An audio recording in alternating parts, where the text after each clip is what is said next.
अस्सलामुअलैकुम, मैं हूं अब्दुल्ला सुल्तान और मैं हूं हुमा अमीर शाह। पाक भारत ताल्लुकात के तनाजुर में हर लम्हा बदलती सूरत हाल के बारे में आपको अपडेट करेंगे फ्रॉम द सिचुएशन रूम। और पाकिस्तान ने साफ साफ अल्फाज में दो टोक अंदाज में भारत पर वाजे कर दिया है कि अगर उसने पाकिस्तान का पानी बंद करने की कोशिश की तो इसे डिक्लेरेशन ऑफ वॉर तस्वुर किया जाएगा और होना भी चाहिए। पाकिस्तान पूरी कौमी ताकत के साथ जवाब देगा। वजीर आजम शहबाज शरीफ की जेर सदारत कौमी सलामती कमेटी ने कई अहम फैसले किए, जिसमें वाघा बॉर्डर बंद करने समेत हर किस्म की तिजारत बंद कर दी गई है। भारतीय फिजाई कंपनियों के लिए पाकिस्तानी फिजाई हदूद भी बंद कर दी गई है, जिसकी वजह से उन्हें भारी माली नुकसान उठाना पड़ेगा। और भारत को खबरदार भी किया गया है कि अगर उसने सिंतास मुआहिदा मुअत्तल किया तो पाकिस्तान शिमला और ताशकंद जैसे मुआहिदों समेत तमाम दो तरफा मुआहिदे मुअत्तल कर सकता है, जिसका मतलब यह होगा कि शिमला मुआहिदे के तहत जम्मू कश्मीर पर लाइन ऑफ कंट्रोल की हैसियत भी खत्म हो जाएगी। और पाकिस्तान ने भारतीय शहरियों के वीजों की मनसूखी समेत भारतीय हुकूमत के तमाम इक़दामात का उसी की जुबान में, बल्कि कहा जाए तो गलत नहीं होगा कि उससे भी दो कदम आगे बढ़कर जवाब दिया। इनफैक्ट वो कहते हैं ना कि ईंट का जवाब पत्थर से देने का फैसला हो गया है। और यही बात वफाकी वजीर इत्तलात अता तारड़ ने भी की। सुनिए। कल मुझे हॉलो थ्रेट्स नजर आए हैं, जिसको उर्दू में गीदड़ भपकियां कहते हैं, और पाकिस्तान ने जो आज रिस्पॉन्स उन गीदड़ भपकियों का दिया है, जो हॉलो थ्रेट्स थे, इट वाज 2 नॉचेस हायर। हमने 2 गुना बढ़ के उसका जवाब दिया है। आप अपना जहाज गुजारे ना एयर स्पेस में से, एयर स्पेस बंद है आपके लिए, आपको जो कॉस्ट पड़ेगा मिलियंस ऑफ डॉलर्स का, आपकी एयरलाइन सफर करेगी, आपकी इकॉनमी सफर करेगी। देखिए, बड़ी क्लैरिटी के साथ ये बात पूरी दुनिया को पता है, इंडिया टेररिज्म को यूज करता रहा है विक्टिम बनने के लिए। आप एक्सपोज हो चुके, पूरी दुनिया जान चुकी है कि आप टेररिज्म को जो है वो स्पॉन्सर करते हैं पाकिस्तान के अंदर। ख्वाजा साहब ने कलभूषण की बात की, हमारे पास क्रेडिबल एविडेंस, लीगल एविडेंस मौजूद है आपके खिलाफ कि आप स्पॉन्सर करते हैं टेररिज्म को, और आज आप टेररिज्म को यूज कर रहे हैं अपने पॉलिटिकल एडवांटेज के लिए।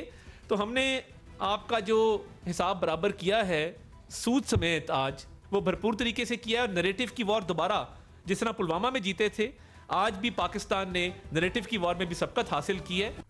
बिल्कुल सही बात की है। भारतीय हुकूमत की जानिब से सिंतास मुआहिदे को मुअत्तल करने का बाज़ाब्ता नोटिफिकेशन भी जारी कर दिया गया है।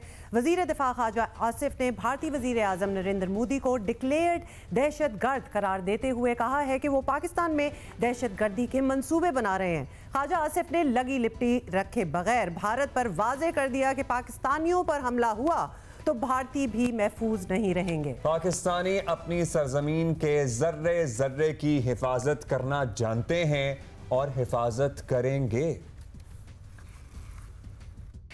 इंडिया जो है ना, वो अपनी जो हमारी इंफॉर्मेशन है कि वो इस वक्त जो है एक ऑल आउट वॉर की जगह जो है पाकिस्तान के शहरों में जो है वो दहशतगर्दी की जो है पूरी तैयारी कर रहा है। और उस टेररिस्ट जो टेररिज्म की जो वेव है, मैं आप लोगों की वसातत से बताना चाहता हूँ कि हम उसके लिए पूरा तैयार हैं। और ये टिट फॉर टैट होगा अगर हमारे शहरों में हमारे सिटीजन्स जो हैं वो महफूज ना हुए, अगर उन पे अटैक हुआ तो ये इंडिया के सिटीजन्स भी जो है महफूज नहीं रहेंगे। बिल्कुल ये अगर एक भी हमारा सिटीज़न जो है, हमें ये साबित हुआ कि वो इंडियन परपेट्रेटेड या इंडियन ऑर्केस्ट्रेटेड अटैक में कोई शहीद हुआ है, तो वी विल मेक देम पे थ्रू देयर नोजेस। इंडियंस को जो है ये बिल्कुल क्लैरिटी के साथ पता होना चाहिए। इससे वाज़े अल्फाज हो नहीं सकते बताने के लिए कि अगर टिट होगा तो टिट फॉर टैट भी होगा। और अगर हमारा कोई भी शहरी किसी भी सूरत में मुतासर हुआ किसी भारतीय साजिश के होने वाले नतीजे में, हमले में, तो फिर भारतीय शहरियों को भी इसका खमियाजा भुगतना पड़ेगा। चॉइस ऑफ वर्ड से बड़ा क्लियर हो जाता है कि इंटेंशन जो इंडिया की है और रेसिप्रोकेट जिस तरह हम कर रहे हैं वो इट्स ऑल आउट क्लियर। भारतीय मीडिया, जिसे खुद भारत में गूदी मीडिया कहा जाता है, वहाँ से भी ऐसी आवाज़ें उठ रही हैं जो पहलगाम हमले को सिक्योरिटी लैब्स और कश्मीर की खुसूसी हैसियत ख़त्म करने का रद्द अमल भी करार दे रहे हैं।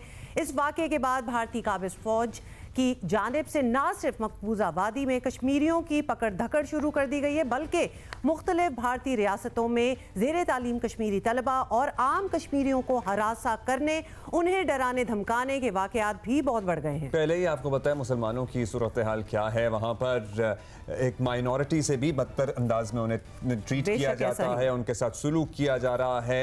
मकबूजा कश्मीर के कठपुतली वज़ीर आला उमर अब्दुल्ला ने मीडिया से बात करते हुए कहा कि उन्होंने मुख्तलिफ रियासतों के वज़राए आला से अपील की है कि वो कश्मीरियों की ज़िंदगी का तहफ़्फ़ुज़ करें, क्योंकि उन्हें भारत भर से कश्मीरियों को तंग करने की बहुत सी रिपोर्ट्स मिल रही हैं। मुसलमानों को तंग करने का सिलसिला तो चल ही रहा था बहुत अरसे से, अब स्पेसिफिकली कश्मीरी मुसलमानों को भी टारगेट किया जा रहा है। चुन चुन कर मुल्क के किसी भी हिस्से में हो उन्हें अजियत पहुंचाई जा रही है। और गौर तलब बात यह है कि एक तरफ भारत पहलगाम वाक़े पर पाकिस्तान को मुरे इल्ज़ाम ठहरा रहा है और दूसरी जानब मकामी कश्मीरियों के खिलाफ भी क्रैकडाउन जारी है, जिस तरह के आप अभी बता रहे थे।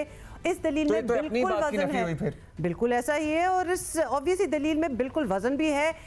एक तीर से दो शिकार करने के लिए पहलगाम वाक़या भारतीय एजेंसीज का फॉल्स फ्लैग ऑपरेशन हो सकता है, ताकि पाकिस्तान और कश्मीरियों के खिलाफ बेवक्त वक्त दुश्मनी निकालने का जवाब मिल सके, और 100% ऐसा ही लग रहा है। भारतीय मीडिया की बात करें तो वो जिस तरह के वॉर हिस्टेरिया या फिर जिस तरह के पता नहीं उस कैफियत को, उस आलम को क्या नाम दिया जाए जिसमें इस वक्त भारतीय मीडिया मुब्तला है कि वो अपनी तरफ से जंग करवा चुके हैं। ना सिर्फ ये कि उनकी बातों से बिल्कुल ये लग रहा है कि वो जैसे तैयार बैठे हुए थे इस चीज का, कि वो इंतजार में थे कि कब कुछ ऐसा हो और हम अपनी वॉर रेटरिक जो है, अफसोस भी होता है, सूरत हाल मजे का केस भी बनती है, हंसी भी आती है कि जिस अंदाज में वो बड़े बड़े दावे करते हैं, अब समझ में नहीं आता कि ये भारतीय मीडिया नरेंद्र मोदी की ज़बान बोल रहा है या फिर नरेंद्र मोदी खुद होस्टेज हो चुके हैं भारतीय मीडिया के हाथों। इसीलिए इंडियन मीडिया को गोदी मीडिया कहा जाता है। राना एहसान अफजल साहब हमारे साथ मौजूद हैं, कोऑर्डिनेटर हैं वजीर आजम के। बहुत शुक्रिया राना साहब। पाकिस्तान ने दो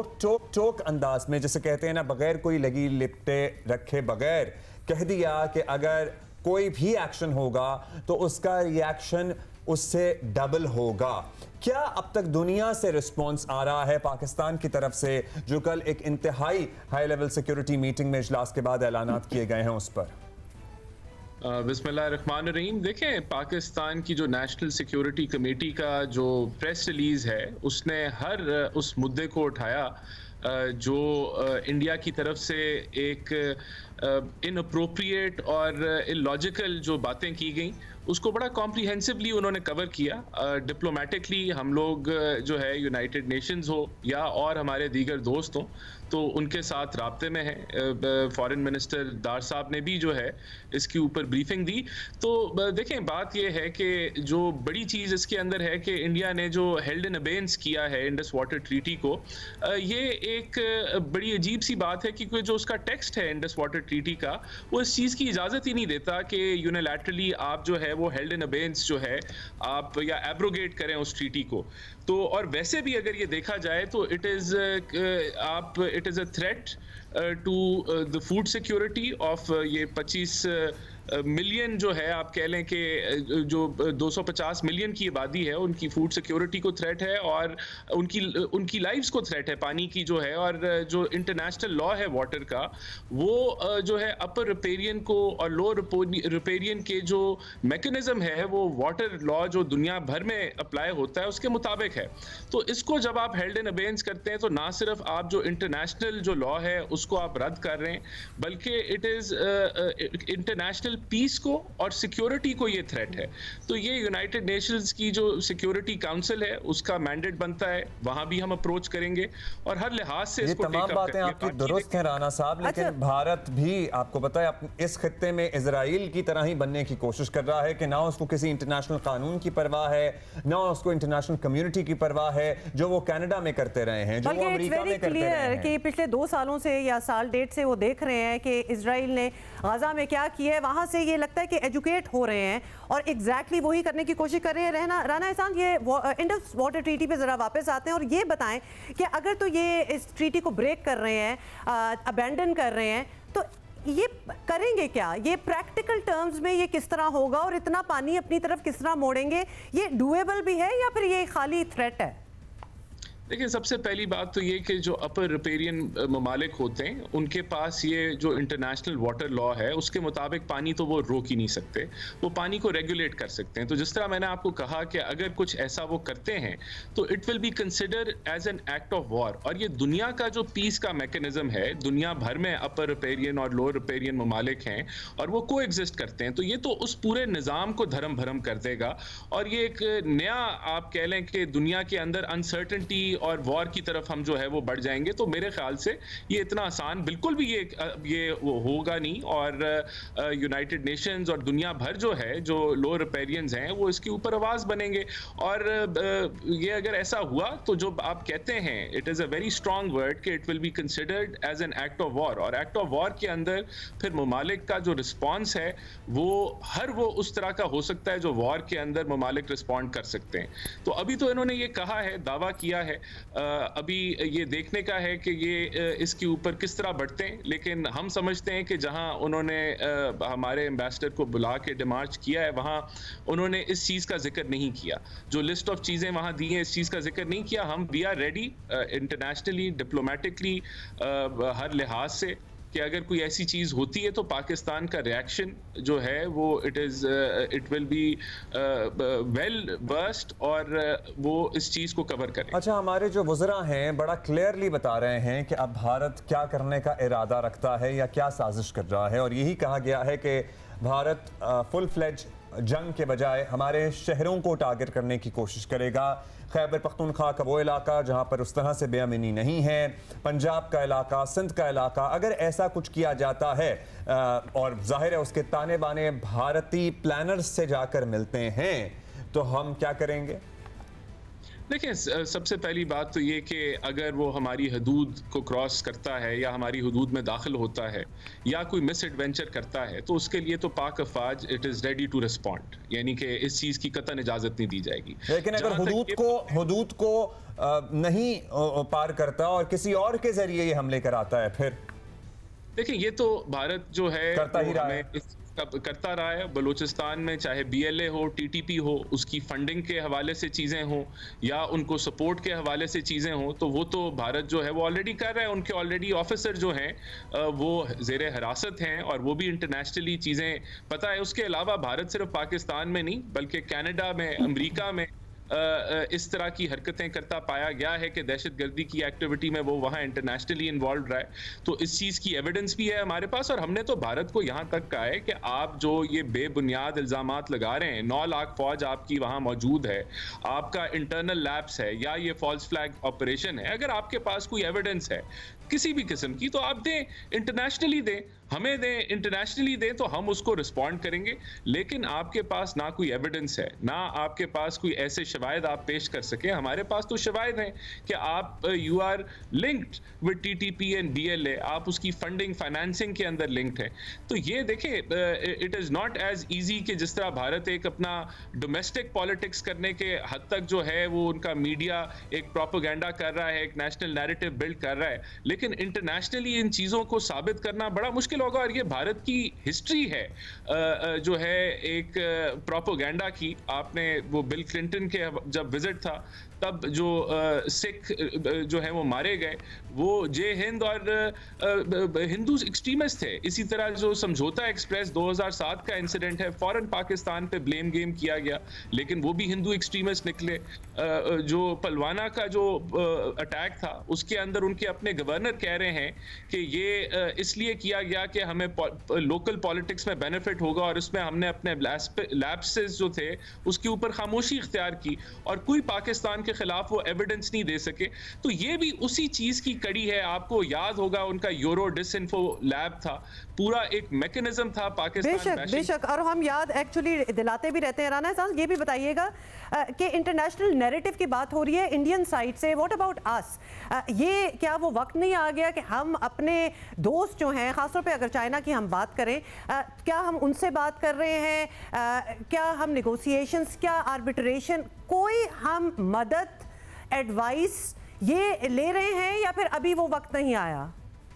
देखिए, डिप्लोमेटिक फ्रंट पे we are ready, we are in touch, और जब ज़रूरत पड़ेगी तो हम ये कुछ भी करेंगे। देखें, हमें कोई खौफ नहीं है, हमने कुछ नहीं किया, we are on the right. और ये भारत की तरफ से जो है ये एक प्रोपेगेंडा चलाया जा रहा है, और प्रोपेगेंडा कभी भी लॉन्ग टर्म में जो है वो सस्टेन नहीं करता। और दुनिया जो है वो भी देखती है कि एक मुल्क की क्या क्रेडिबिलिटी है प्रोपेगेंडा के हवाले से। तो मेरे ख्याल से ये बिल्कुल डिप्लोमेटिकली तो इसहाक डार साहब फॉरेन मिनिस्टर और deputy prime minister, he has categorically said कि we are ready with all sorts of strategies, चाहे वो हमारे दोस्तों के हवाले से हो, यूनाइटेड नेशंस के हवाले से हो, और वो जब वक्त और नैरेटिव के हवाले से भी, क्योंकि जो उन्होंने मिस एडवेंचर करने की कोशिश की थी और अभिनंदन वाला जो वाकया था उसमें पाकिस्तान ने इनकी कली खोल दी थी और पूरी दुनिया को ये पता लग गया था कि इनके दावे गलत हैं, झूठ पर मबनी हैं। At the same time China की हम बात कर रही थी राना साहब, जो हमारा मसला है, जो हमारी ज्योग्राफी है भारत के साथ, उसी तरह भारत की चाइना के साथ वैसी ज्योग्राफी है। सो भारत का चाइना के साथ पानी का इशू है, सो हम उसको भी अपने एडवांटेज में इस्तेमाल कर सकते हैं एट द सेम टाइम।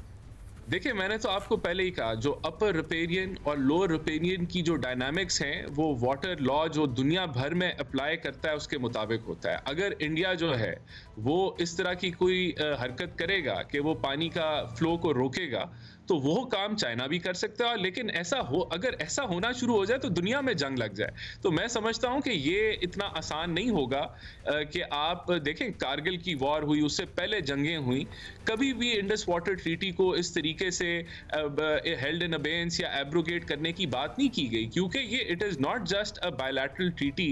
ये दुनिया के अंदर कोएग्जिस्ट जो मुल्क कर रहे हैं वो उस कानून के मुताबिक चल रहे हैं। इंटरनेशनल लॉ, वाटर लॉ, अपर रिपेरियन और लोअर रिपेरियन का जो एक कोएग्जिस्ट करने का मैकेनिज्म है उसके तहत चल रहे हैं।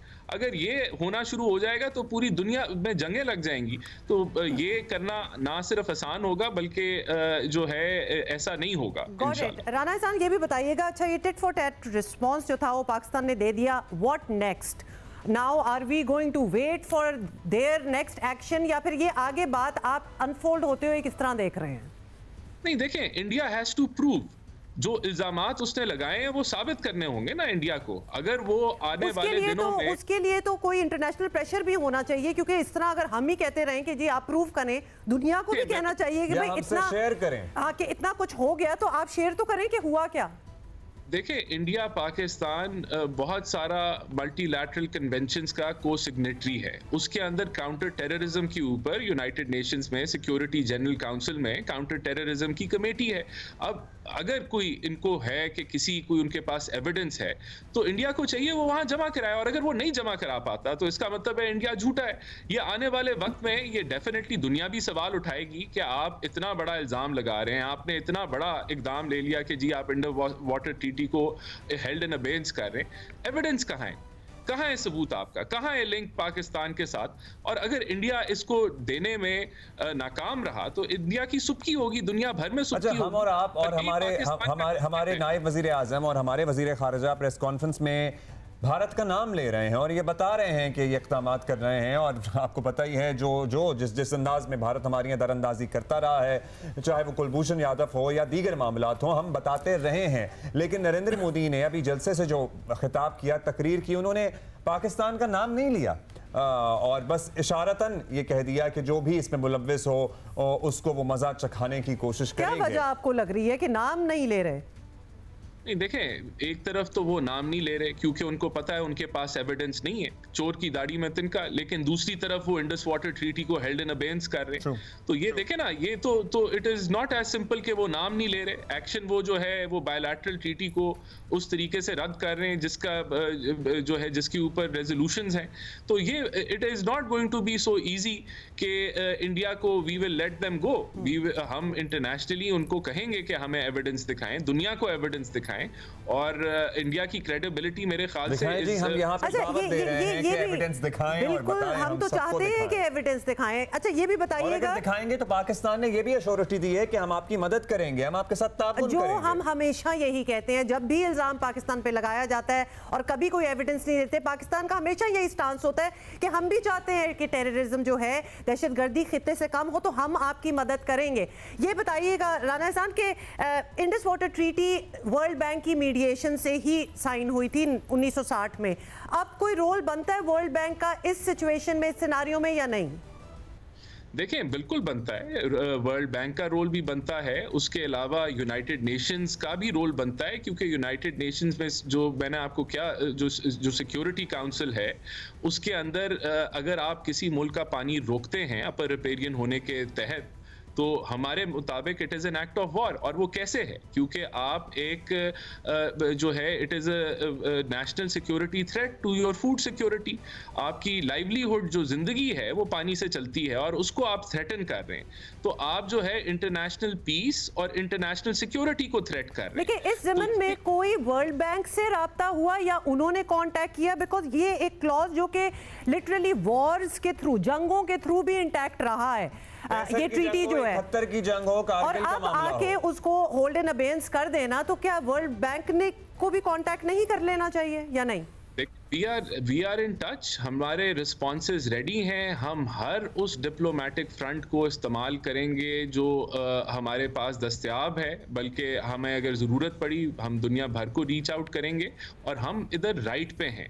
हमारे जो हमें जरूरत मेरा ख्याल है और हमें दुनिया भर को ऑलरेडी रीच आउट करना शुरू कर देना चाहिए। बहुत शुक्रिया आपका sir, that is all the time. और राना एहसान अफजल कह रहे थे कि हम हर उस प्लेटफॉर्म को इस्तेमाल करेंगे जो हमारी दस्तरस में है, और हम भी इस प्लेटफॉर्म को इस्तेमाल करते हुए हर लम्हा बदलती सिचुएशन, सूरत हाल से और उस सिचुएशन में अगर हम आ ही गए हैं तो हमें भी प्रोएक्टिव होने की जरूरत होगी। एब्सोल्युटली। अच्छा जी, now India needs to take a chapter out of what we are going to tell you, क्योंकि हर मैदान में जो है ना वो इंडिया क्या मैं वर्ड यूज़ करूं कि पाकिस्तान से हार ही रहा है। जैसे कि वेल्टरवेट बॉक्सिंग चैंपियनशिप में पाकिस्तानी बॉक्सर हैं हमारे उस्मान वजीर उनका नाम है, उन्होंने भारतीय हरीफ ऐश्वर्यन को धूल चटा दी लिटरली पहले ही राउंड में। भारतीय बॉक्सर को नॉकआउट कर दिया। पाकिस्तानी बॉक्सर ने 1 मिनट 41 सेकंड में भारतीय बॉक्सर को चित किया। उस्मान वजीर ने करियर की 17वीं इंटरनेशनल फाइट जीती है, और इस फतह पर अस्तोर में उनके आबाई गांव में जश्न का समा रहा। लोगों ने इलाकाई रक्स पेश किया, वो भी हम आपको दिखाएंगे। खुशी का आलम जरा सोच ही सकते हैं कि क्या होगा। तो इस मौके पर आपको बता दें कि उस्मान वजीर के वालिद ताजवर वजीर का कहना था कि उस्मान की कामयाबी पूरे मुल्क की कामयाबी है बेशक, और बैंकॉक में होने वाली ये फाइट जो थी वो जियो सुपर से बराह रास्त नशर की गई थी, लोगों ने देखी भी, पसंद भी किया। कांग्रेचुलेशंस पाकिस्तान, और बहुत मुबारक हो आपको उस्मान वजीर। बेशक। अच्छा जी, कराची वाक़या हुआ है और उसके बारे में अपडेट लेते हैं। पाकिस्तान बाजार थाने की हुदूद में 14 साल का एक लड़का था, हुसैन वल्द अली, ये डाकुओं की फायरिंग की ज़द में आकर जा बहक हो गया है, और जबकि डाकू का एक साथी फरार होने में कामयाब भी हुआ है।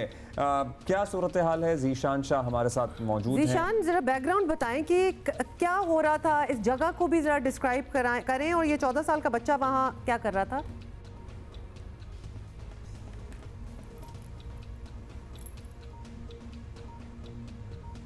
पर बिहार जो ये इलाका है बिहार कॉलोनी कहलाता है, यहाँ पे 14 साल का जो ये लड़का था हुसैन, ये घर के बाहर बैठा था। तो हम यहाँ पे एक पसमानदा एरिया है, काफ़ी ज़्यादा सबर्बन एरिया कराची का कहलाता है, औरंगी टाउन के भी बिल्कुल आखिर का जो एक पार्ट है वहाँ पर ये एरिया वाक़ है। वहाँ पे 2 डाकू थे जो कि एक शहरी को लूटने की कोशिश कर रहे थे। जिस वक्त शहरी को लूटने मुल्ज़िमान पहुँचे, इस दौरान शहरी भी उसके पास असलहा मौजूद था और उसने इन डाकुओं से मुकाबला किया। जो पुलिस से हमारी बात हुई है, बच्चे के वालिद ने भी, जाबाग होने वाले बच्चे के वालिद ने भी इसकी तस्दीक की है कि जिस जगह पे मुल्ज़िमान खड़े थे आज उन्होंने फायरिंग की थी, उनकी जद में आके ये जो बच्चा घर के बाहर मौजूद था इसको गोली लगी और ये मौके पर ही अपनी जान की बाजी हार गया। हम एक डाकू भी जो शहरी ने फायरिंग की थी उससे मुकाबला किया था, उससे वो भी हलाक हो गया, जबकि उसका साथी है वो मौके से फ़रार हो गया। पुलिस को गुज़िश्ता रोज़ जी हसन की जो है तदफीन कर दी गई है। औरंगी टाउन की जो औरंगी टाउन में जो इनका मकामी कब्रिस्तान है गुलशन बिहार में, वहाँ पे इसकी तदफीन हो गई है। हम दूसरी जानिब पुलिस का ये कहना है कि जो मफरूर मुल्ज़िम है उसको ट्रैक करने की कोशिश की जा रही है, मुमकिन तौर पर, क्योंकि जो हलाक मुल्ज़िम है उसका भी डाटा रिकवर किया जा रहा है, और जो कि उसका माजी में कोई इस किस्म का डाटा था या नहीं, क्योंकि काफ़ी सफाकी से उसने भी फायरिंग की थी। तो अंदेशा यही है कि ये प्रोफेशनल क्रिमिनल्स थे और जिसका साथी फरार हुआ है उसकी गिरफ्तारी के लिए भी इक़दाम किए जा रहे हैं। अच्छा, पुलिस का दावा है कि स्ट्रीट क्राइम्स की शरह में कमी हुई है। ओवरऑल क्या सूरत हाल है शहर में? as far as street crimes are concerned. और कुछ फिगर्स भी हैं आपके पास जो ये प्रूव करते हो कि वाकई कमी हुई है? देखिए, फिगर्स कोट करना अभी थोड़ा क़ब्ल वक्त होगा क्योंकि चौथा महीना साल का चल रहा है। इसके अलावा लेकिन मैं ये बता दूं तकरीबन 33 अफराद इन सारे मामलात में जो है अभी तक जान की बाजी हारे हैं। पुलिस की जानिब से हम ये नहीं कह सकते, रूल आउट नहीं कर सकते, पुलिस कार्रवाइयाँ कर रही है, रोज़ाना की बुनियाद पे मुकाबले भी होते हैं। लेकिन जो एक एडिशनल फैक्टर देखने में आया है, क्योंकि गुज़िश्ता साल देखने में आया था, इस बार उसमें इजाफा होता नज़र आ रहा है कि अब आवाम बहुत ज़्यादा मुतहर्रिक हो गए। जिस तरीके से हुसैन का आपने वाक़या देखा, इसमें भी एक शहरी ने मुकाबला किया था। इसी तरह से 2 रोज़ कबल भी साइट एरिया में 2 अफराद जो मुल्ज़िमान आए थे वो किसी को लूट रहे थे और उन्होंने जब फायरिंग की तो उससे 2 गुजरते हुए राहगीर ज़ख्मी हो गए और उसके बाद में शहरियों ने हिम्मत करके अपनी मदद के तहत उन डाकुओं को पकड़ लिया, तशद्दुद का निशाना बनाया और फिर पुलिस के हवाले किया। पुलिस अपने तौर पर काम कर रही है, लेकिन डाकुओं की जो तादाद है, जिस तरीके से ये वारदातें करें, इसमें शहरी बहुत ज़्यादा मुतहर्रिक हो गए। अक्सर सोचना चाहिए कि अब शहरी जो है ना उनकी बस हो गई है और वो अब जवाबी कार्रवाइयाँ कर रहे हैं, अपनी हिफाजत सेल्फ डिफेंस कर रहे हैं। हमने इतने किस्से देखे भी हैं। आपका ज़ीशान। और आपको पता है शहरी तो अब डंपर खुद जलाना स्टार्ट हो गए हैं, डाकू पकड़े जाएं, उसकी कोई तौजीह नहीं हो सकती, बिल्कुल कानून हाथ में ना लें। लेकिन अगर कानून नाफिज नहीं होगा इन द सेंस कि अगर खुद पुलिस नहीं पकड़ेगी तो फिर शहरी क्या करेंगे? वो खुद ही पकड़ने की कोशिश करेंगे, मार भी देते हैं। अच्छा, एक चीज़ जिस पे हमने बात करनी है, कोहाट में जी दरियाए सिंध, आपको याद ही होगा हमने बड़ी बातें इस पे की हैं कि दरियाए सिंध के किनारों पर मौजूद सोने के ज़खायर पर बाकायदा काम शुरू कर दिया गया है और अच्छा ही किया, वरना तो लोग आपको पता है एक्सकेवेटर्स लेके पहुंच गए थे। तो उम्मीद की जा रही है जहां पहुंच गई है, मतलब वहां रश बढ़ गया था, सारे डुबकियां लगा रहे थे भी, सोना ढूंढ रहे थे और उम्मीद की जा रही है कि सोने की माइनिंग से जहां मकामी अफराद को रोजगार मिलेगा, वहीं ये मादनी वसाइल मुल्क और सूबे की मईशत भी बेहतर होगी। इससे जरा ये देखें, आपको समझ आएगी।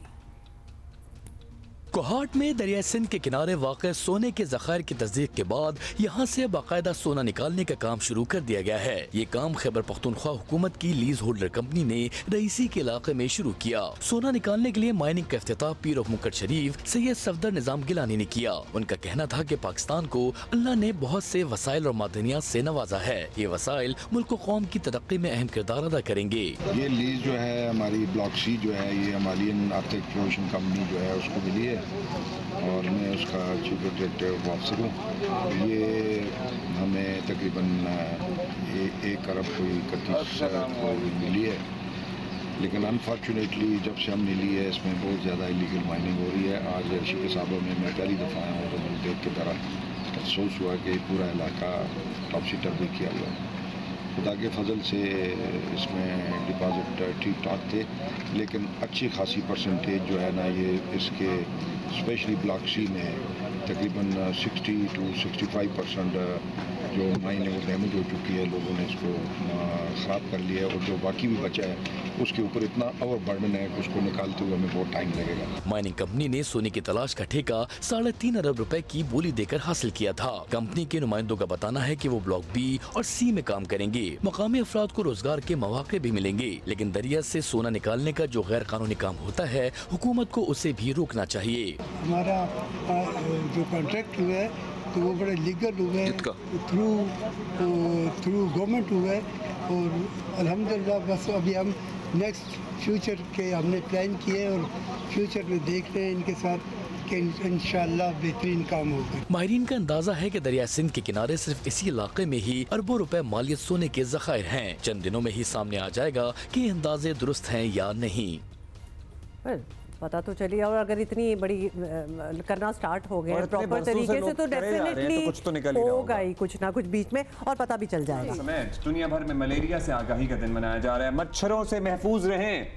किस किस चीज़ से महफूज रहें, अब तो बहुत सी चीज़ें बढ़ती चली जा रही हैं। लेकिन आज भी आपको बताएं कि दुनिया में हर साल हज़ारों अफराद मलेरिया की वजह से मौत के मुंह में चले जाते हैं और पाकिस्तान के लिए मलेरिया से आगाही इसलिए भी अहम है कि आलमी इदारा सेहत के मुताबिक पाकिस्तान में सालाना 15 लाख अफराद मलेरिया से मुतासर होते हैं और इस वक्त भी कराची समेत सिंध में सैकड़ों अफराद जो हैं वो मलेरिया में मुब्तला हैं। इस साल मलेरिया से आगाही का थीम है मलेरिया एंड्स विद अस, री इन्वेस्ट, री इमेजिन, री इग्नाइट। तो ये बड़ी बात की है। मफ़हूम ये है कि मलेरिया को ख़त्म करने के लिए दुनिया को नए सिरे से सरमायाकारी, नई कोशिशों की ज़रूरत है। पाकिस्तान की बात करें तो ख़ासतौर पर सिंध में मलेरिया से मुतासरा अफराद की तादाद 4 लाख है सालाना। महकमा सेहत सिंध की हालिया रिपोर्ट में बताया गया है कि 1 जनवरी 2025 से 16 अप्रैल तक सिंध भर में मलेरिया के 20,057 केसेस सामने आ चुके हैं।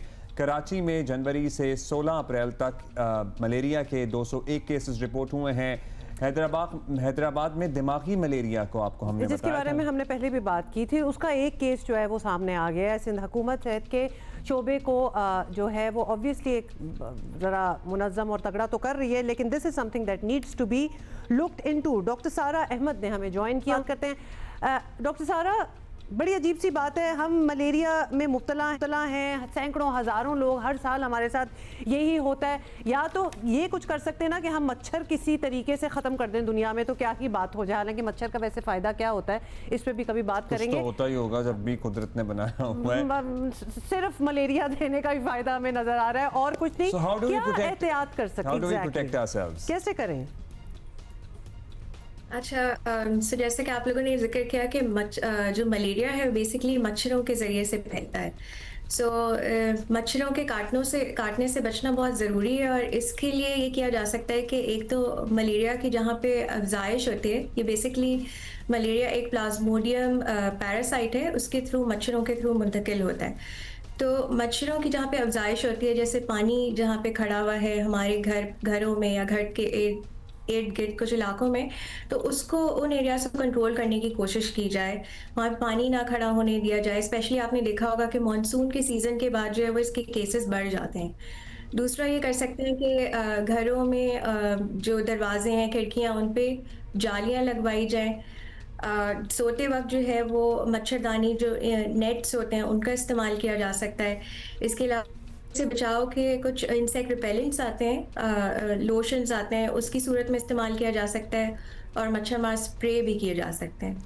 अच्छा, ये क्या खित्ते वाइज भी होता है कि टेम्परेचर्स का फ़र्क भी पड़ता है? क्योंकि पहले तो हम सुनते थे कि डेंगू का मच्छर सर्दी में मर जाता है, लेकिन अब तो सर्दियों में भी डेंगू हो रहा होता है। और इतनी गर्मी में भी मच्छर होते हैं, सर्दियों में भी मच्छर होते हैं, तो मच्छर को अब ख़त्म, मच्छर भी रेजिस्टेंट होता जा रहा है।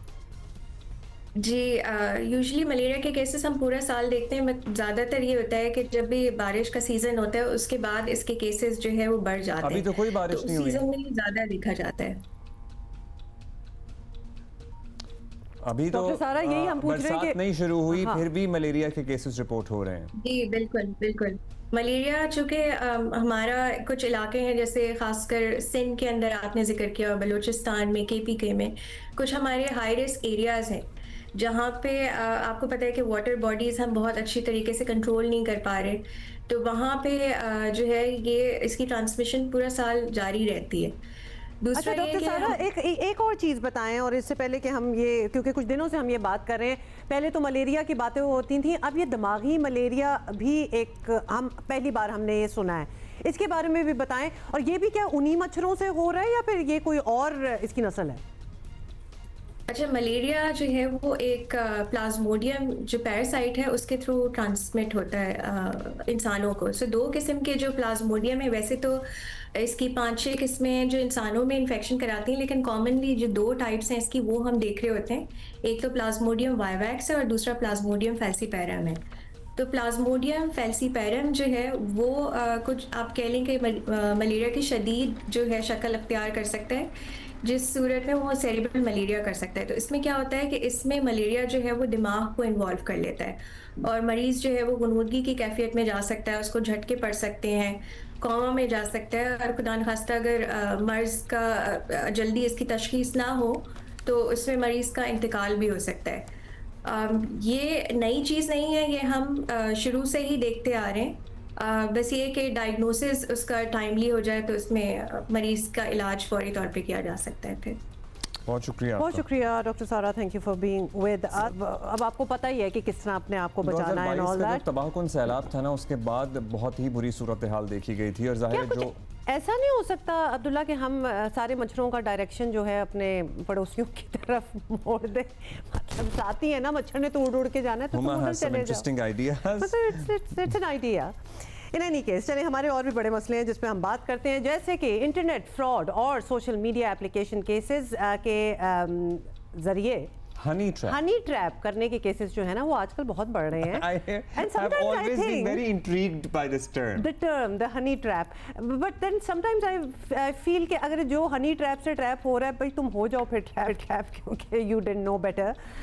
But anyway, seriously हम आपको बताते हैं कि क्या हो रहा है। पता लग रहा है कि रावलपिंडी में काम बहुत हो रहा है। पुलिस ने ऐलान किया कि उन्होंने 2 बड़े गैंग्स पकड़े हैं। शहरियों से लूटे गए 7 लाख रुपए से जायद की रकम और असलहा वगैरह बरामद किया। एक गैंग की सरबराह खातून बताई गई है, लेकिन जो चीज ज्यादा तशवीशनाक है, वो पकड़े गए फ्रॉडियों में 5 हाजिर सर्विस पुलिस एहलकार भी शामिल हैं। इमेजिन, नथिंग रिटायर्ड नहीं है, निकाले में नहीं है, सस्पेंडेड नहीं है, दे आर ऑन ड्यूटी। ये हाजिर सर्विस पुलिस एहलकार हैं जो इन वारदातों में ये लोग क्या करते थे, पुलिस ऐसे पहुंची, इस पर बात हमें करनी है। और हमें ज्वाइन किया है काशिफ जुल्फिकार साहब, एसएसपी ऑपरेशंस इन रावलपिंडी के। अच्छा जी, आपसे सबसे पहले तो एसएसपी साहब हम यही पूछना चाहते हैं कि हनी ट्रैप जो है करने वाले जिन लोगों को गिरफ्तार किया गया है, उनका वारदात का तरीका क्या था? मतलब एग्जैक्टली वो क्या करते थे, किस तरह की शिकायत थी आपके पास कि जी हमें इस तरह अप्रोच कर रहे हैं, क्या हो रहा था? बिस्मिल्लाहिर्रहमानिर्रहीम। जी, इनका तरीका वारदात जो था वो इस तरह से था कि इनके पास पूरी एक टीम थी जो कि ऑर्गेनाइज तरीके से काम करती थी। इनके पास एक टीम का मेंबर था जो कि रिसर्च करता था, जो कि डेटिंग ऐप से लोगों का पर्सनल डाटा पिक करता था, उसके ऊपर फिर इनकी रिसर्च होती थी। उसके बाद जो प्रोबेबल विक्टिम होता था उसकी ये तलाश करके उसके बाद जो एक खातून उनके गैंग में शामिल होती थी वो उससे राब्ते में आ जाती थी। उसके वो ट्रैप करते थे। ट्रैप करने के बाद किसी एक जगह जो उन्होंने किराए पे ली होती थी वहाँ पे उसको बुलाया जाता था, और बुलाए जाने के बाद जो गैंग्स के बाकी मेंबर थे उसके बाद वो हरकत में आते थे। उसके बाद उसकी कोई बरना हालत में वीडियो रिकॉर्ड की जाती थी, उसको ब्लैक मेलिंग पर्पज के लिए इस्तेमाल किया जाता था। और मौके के ऊपर जो कुछ भी वो पैसे जो इनकी डील होती थी, किसी से 10 लाख, किसी से 5 लाख, किसी से 2 लाख, वो मंगवा के और उससे वो तावान लेते थे। ये तरीका वारदात था। कोई शिकायत मिली आपको, कोई इंटेलिजेंस बेस्ड ऑपरेशन था, ये कैसे पता लगा? किसी ने FIR कटवाई थी, कैसे पहुंचे इन मुल्जिमान तक? जी, ये चूंकि रैंडम कुछ हमारे पास कंप्लेनेंट्स आए और उन्होंने इसकी शिकायत की हमें। समझे अगवा बराए तावान का केस था शॉर्ट टर्म, और जिसमें उनका ख्याल था कि कोई बंदा ऐसा इन्वॉल्व है जिसने पुलिस का नाम इस्तेमाल किया है या हो सकता है उसका तल्लुक पुलिस से हो। तो हमने जब उस पर काम करना शुरू किया तो हमारा अपना एक पुलिस एहलकार उसको हमने तहवील में लिया, और वहीं से बात चलते चलते, क्योंकि हमारे लिए बड़ा क्रिटिकल था क्योंकि पुलिस का नाम इस्तेमाल हो रहा था, तो हमें पता चला कि बाकी एक ऑर्गेनाइज गैंग है जो कि पुलिस वाले उसको अपनी सरकारी वर्दी को, सरकारी इश्तिहार को, सरकारी ऑफिस को, सरकारी वसाइल को इस्तेमाल करते हुए लोगों को ब्लैकमेल कर रहे हैं। तो उसके बाद लोगों को हमने तहवील में लेना शुरू किया, तो हमें पता चला जी कि इनके साथ बाकी प्राइवेट गैंग मेंबर्स भी हैं, खवातीन भी जिन्होंने रखी हैं। आप जिक्र भी कर रहे हैं इसका, जी आप इसका जिक्र भी कर रहे हैं, तो ये जो पकड़े गए हैं उनमें पुलिस वाले भी शामिल हैं। तो इस हवाले से बताइए, ये तो बड़ी कंसर्निंग बात है कि अगर वो हाजिर सर्विस वो भी इन्वॉल्व है इसमें, तो लोग कहाँ जाएं? जी बिल्कुल, ये जो हमारे पुलिस वाले एहलकार हैं इस पे डेफिनेटली हमारे लिए पॉइंट ऑफ कंसर्न था। इसलिए जब एक पुलिस एहलकार की निशानदही हुई तो इसको हमने बात को आगे बढ़ाया और बड़े ऑर्गेनाइज और प्रोफेशनल तरीके से हम अपनी इन्वेस्टिगेशन को लेकर चलते रहे, और हमने कोशिश की कि मैक्सिमम लोग जो इसमें इन्वॉल्व हैं जिनका पुलिस डिपार्टमेंट का नाम इस्तेमाल करके कहीं ना कहीं से जो ऑफिस वर्क के थ्रू, जो टेक्निकल असिस्टेंस जिन्होंने दी, जिन्होंने फील्ड वर्क में प्रॉपरली इनके साथ काम किया, तमाम लोगों को हमने अपनी तहवील में लिया। और इसके अलावा जो आप कह रहे हैं जी कि दीगर एहलकारों के मतलब बिल्कुल ये पिंडी बड़ा शहर है, 7 मिलियन का शहर है, उसके बाद 10,000 से ज़्यादा हमारी नफरी है, तो बिल्कुल इसमें पोटेंशियल मौजूद है कि ऐसे एहलकारों का ऐसी वारदात में मुलव्वस होना। और इस पर इंशाल्लाह विजिलेंस भी हमने स्टार्ट की और इंटरनल अकाउंटेबिलिटी का जो मैकेनिज्म है उसको भी हमने रोबस्ट बना दिया। जी बहुत शुक्रिया काशिकार साहब, SSP operations Rawalpindi. This is very concerning. लेकिन एक मुझे बात लगी कि देखें पूरा गैंग जो है आदमियों का है, they needed just 1 woman for all the calls and stuff. तो दैट्स ऑल इट टेक्स। भी जरा होशियार रहें, इतने भी ना मोहब्बत में पागल हो जाएं कि मोहब्बत कैसे हो रही है, मतलब एक बात anyway, that's another topic। हर लम्हा बदलती सूरत हाल से मुताल्लिक आपको अपडेट कर रहे हैं, अपडेट रखेंगे। और भारत ने आपको बताया अपने तय एक तरफा ऐलान किया कि वो सिंध तास मुआहिदा इंडस वाटर ट्रीटी को सस्पेंड कर रहे हैं। लेकिन उसके क्या इम्प्लीकेशंस हो सकते हैं, किस तरह वो ये कर भी सकते हैं या नहीं, या फिर ये एक रेटरिक है, ये हमने सब कुछ पता करना है। सो हमें ज्वाइन किया है अहमर बिलाल सूफी साहब ने, जो कि एक्सपर्ट हैं इंटरनेशनल लॉ में। सूफी साहब बहुत बहुत शुक्रिया, आपने टाइम निकाला। अब इंडिया का सिंध तास मुआहिदा यकतरफा तौर पर ख़त्म करने का ऐलान हुआ है और इस पर पाकिस्तान का सख्त रद्द अमल भी आया है, ये तो ऑब्वियसली सब जानते ही हैं। लेकिन वो कौन से इंटरनेशनल कवानीन हैं, इंटरनेशनल लॉज हैं जिनके तहत इंडिया ये मुआहिदा ख़त्म नहीं कर सकता, ये बताइए। सिर्फ एक प्रोविजन है कि जब आप ये समझें कि इसमें कोई तरमीम करनी है तो दोनों मुल्क बैठकर तरमीम करके एक सेपरेट ट्रीटी साइन करके एग्जीक्यूट करेंगे, इसके और कोई नहीं है। तो एक मुआहिदा जो इतनी सोच समझ के बाद इतनी नेगोशिएशंस हुए, बल्कि कई साल इसकी नेगोशिएशंस होती रही, उसके बाद ये करके इसको इस खास स्ट्रक्चर में किया गया।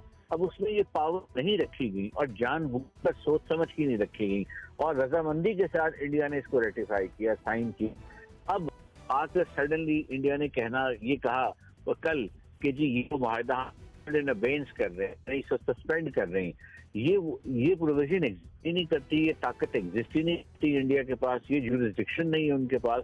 तो ये इस मुआहिदे के लीगल फ्रेमवर्क की कंप्लीट वायलेशन है। इसी तरह एक हमारा वियना कन्वेंशन है अंडर इंटरप्रिटेशन ऑफ ट्रीटीज। ये कन्वेंशन वो है जो बेसिकली कहता है कि ट्रीटीज की इंटरप्रिटेशन कैसे की जाएगी, ट्रीटीज लागू होता है, कस्टमरी नॉर्म है, इसलिए चाहे इसकी जो जिस साल ये तय हुआ, इंडस वाटर ट्रीटी के बाद तय हुआ, लेकिन ये इंटरनेशनल कस्टम को ये कोडिफाई करता है। अब वो ये कहता है कि अगर आपने किसी ट्रीटी को सस्पेंड करना है तो बड़े मखसूस चंद महदूद तरीन ग्राउंड होंगे जिस पे वो सस्पेंड हो सकती है। अब वो ग्राउंड भी इंडिया के पास अवेलेबल है। तो वियना कन्वेंशन में जो प्रिंसिपल सस्पेंशन ऑफ ट्रीटीज के दिए गए हैं, ये उसकी एब्सोल्यूट वायलेशन है। और तीसरा जो एक जिसे हम वाटर लॉ कहते हैं, यानी पानी का कानून, वो कानून जिसके तहत राइपेरियन और रो राइपेरियन के बैन पानी की डिवीजन के मुआहदे भर में होते हैं, वो कानून ये कहता है कि राइपेरियन पानी नहीं रोक सकता लो राइपेरियन मुल्क का, और वो पानी उसकी एंटाइटलमेंट है क्योंकि उसका ताल्लुक उसके राइट टू फूड से, राइट है, राइट टू लाइफ से है। सिर्फ वो ट्रीटी जो है उसको किसी हद तक कर सकती है। तो ये पानी तो नहीं रोक सकता सिर्फ। इसी तरह इंडस वाटर ट्रीटी भी यही चीज तय करती है। तो जितने हमारे मुआहदे बड़े सगीर में मुख्तलिफ दरियाओं के ऊपर हुए हैं, उनमें भी इस नौयत की कोई प्रोविजन नहीं है, न इस तरह की ताकत का कभी किसी ने इस्तेमाल किया। इसमें कुछ शक मौजूद ही नहीं है। सर फर्ज कीजिए कि अगर भारत इस तरह की कोई हरकत करता है, पानी डाइवर्ट करने की कोशिश करता है, रोकना तो बहुत मुश्किल काम है, या रोकने की कोशिश करता है, कुछ भी करता है, या इस जानिब इकदाम उठाता है, और पाकिस्तान ने पहले ही दो टोक कह दिया है कि अगर ये किया गया तो ये एक्ट ऑफ वॉर तसव्वुर होगा, और फिर पाकिस्तान इस पर रिएक्ट करता है, तो क्या हमें भी तहफ़्फ़ुज़ हासिल होगा इंटरनेशनल कवानीन का ऐसी सूरत में? मैं समझता हूँ कि ये जो पाकिस्तान ने काउंटर मेजर हैं, ये बैनुल-अक़वामी कानून के कॉन्टेक्स्ट में लेजिटिमेट कर पाएंगे, ये लेने पड़े हैं। पाकिस्तान के पास कोई चॉइस ही नहीं है सिवाय कुछ काउंटर मेजर्स लेने के। उनसे कुछ लोगों को ओवरफ्लाइट राइट्स की तकालीफ होने के हैं, लेकिन बहरहाल इसी तरह पाकिस्तान इस चीज बावर करवाना चाहता है के खिलाफ कोई ऐसा कदम उठाएंगे जो बैनुल-अक़वामी कानून के खिलाफ होगा तो हम भी रिएक्शन का राइट रखते हैं। अब उसे जो एक्ट ऑफ वॉर की आपने बात कही, ये एक बहुत ही बात है, और बात होते हुए भी ये दुरुस्त इसलिए है क्योंकि अगर ऐलान है एब्रोगेट का या इसको होल्ड इन अबेंस करने का, अगर इस पर अमल दरामद शुरू होने लगता है, कोई ऐसा इंजीनियरिंग एक्टिविटी शुरू जिससे पानी में खलल पड़ता है, ये फिर बेहद सीरियस सिचुएशन डेवलप हो जाएगी। ये स्टाइल एक्ट के तौर पर शुरू होगा और पाकिस्तान सेल्फ डिफेंस में एंटाइटलमेंट होगी अंडर इंटरनेशनल लॉ कि वो किसी किस्म का कदम उठाए जिसमें ताकत का इस्तेमाल भी जायज तस्वुर किया जाएगा। अब वो ताकत का इस्तेमाल की नेचर क्या होगी, वो मिलिट्री होगी, मिलिट्री की किस हद तक होगी, किस नेचर की कैपेबिलिटी होगी, ये तमाम वो फिर टेक्निकल इश्यूज हैं जिन पर बाद में हुकूमत बैठ कर डिस्कस करेगी। लेकिन सरेदस्त एक्ट ऑफ हॉस्टिलिटी के तौर पे लिया जाएगा, हॉस्टाइल एक्ट लिया जाएगा, एक्ट ऑफ वॉर के तौर पर पाकिस्तान ने किया है कि वो उसको लेगा। तो ज़मीनी हकायक को में अगर कोई रखना डालने की पानी की भाव में की जाएगी तो पाकिस्तान के पास फिर ये एंटाइटलमेंट है कि वो इंटरनेशनल लॉ के नीचे राइट सेल्फ डिफेंस के टेक्स्ट में ताकत के इस्तेमाल को कंसिडर करें। डिफेंस के ही जुमरे में आएगा। बहुत शुक्रिया अहमद बिलाल सूफी साहब, आपने क्लियर किया और हम ये ऑन रिकॉर्ड रहे हैं। ये बात पाकिस्तान, हमसे मुराद है पाकिस्तान, ये बात ऑन रिकॉर्ड रख रहा है कि अगर भारत ने इस तरह की कोई शरारत की कोशिश की तो उसे एक्ट ऑफ वॉर हमारी तरफ से तस्वुर किया जाएगा, डिक्लेरेशन ऑफ वॉर तस्वुर किया जाएगा। और जब ये होता है तो फिर ये फरीक जब पहले ही बावर करा चुका हो या ऑन फैक्चुअली स्टेट कर चुका हो तो फिर उसको ताकत के इस्तेमाल का हक भी हासिल होता है। और अच्छा होगा, बेहतर ये होगा कि अगर तो ये एक थ्रेटनिंग टोन यूज़ की गई और ऑब्वियसली सोचे बगैर अगर इस किस्म के इकदाम उठाए गए और इंडस वाटर ट्रीटी जो है इंडस वाटर ट्रीटी जो है उसको ख़त्म कर दिया गया, अब जरा बैकफुट पे चले जाएं, अब पीछे चले जाएं, because this is not going to turn out very well और Pakistan is not taking it lightly at all. India in fact should feel threatened by the response that Pakistan has given. ये हमारे 24 करोड़ आवाम की जिंदगी का मामला है, ये पानी हमारी लाइफ लाइन है और जब कोई हमारी लाइफ लाइन पे ज़रब लगाने की कोशिश करेगा तो फिर वहां पे भी नुकसान हो तो सकता इस बारे में मतलब better sense should prevail inside India as well and they should have better advisers कि इस किस्म की बातें अब आप ना करें और अब वापस आ जाएं आप। लेकिन वहाँ किस किस्म की बातें हो रही हैं वो तो आगे चलकर दिखाएंगे भी, बताएंगे वो हम आपको दिखाएंगे क्योंकि वो और हम हंस इसलिए रहे हैं कि वो एक जोक है, वो मजाइका खेज हैं चीजें। और चलो अब आपने जिक्र कर दिया तो पहले हम वो दिखाते हैं because we have been Indian media जो है वो किस ज़हनी कैफियत में हैं ये लोग? We are not going to say anything. Decide for yourself. जरा दिखाएं। Is this for real? कुछ clips हम आपके साथ शेयर कर रहे हैं। Is this for real? It is for real. It's very much for real. लेकिन ये हम आपको दिखाना चाहते हैं and we won't say anything. Let's watch it.